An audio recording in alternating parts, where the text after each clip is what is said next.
Ku nkomerero ya wiiki ewedde eyali muna FDC Betty Kamya yategeeza nga bwe waliwo ababaka ba FDC abali mu nteeseganya n'eyali Ssaabaminisita Amama Mbabazi nga gwe bagala okuwagira mu kalulu ka 2016. Mu meeting gye nasembamu okutuulamu nga waliwo ba MP ba FDC 12 nga bali n'Embabazi.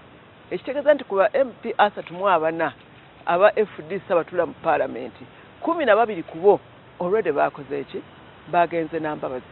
Bino FDC biyise byappa era n'endabula ababaka baayo abayinza okuba n'ekirowoozo ekyo. Anaabagenze ajja kuba asiiwuusa empisa era ekibiina kirina obukulembeze obutunuulira obusiiwuusi engeri gy'osiiwuuseemu empisa ne kikuwa n'ekibonerezo. FDC yali egobyeko ababaka ba Paalamenti 2.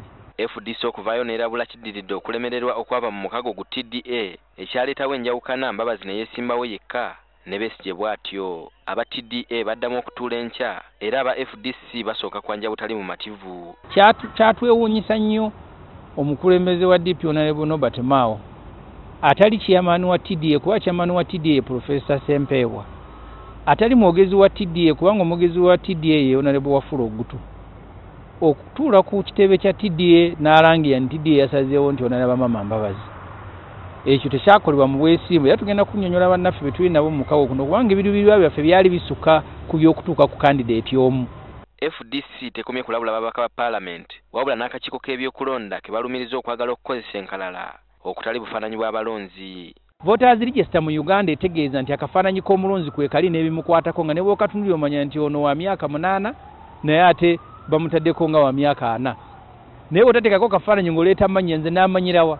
Kopi za registers zino parties eziri mu bululwa enyingi tezizikima. Kati bw'ogenda kulaba ssente ze tukozesa okuprintinga registers ezo ziri mu miliyoni 4 okweyongera waggulu.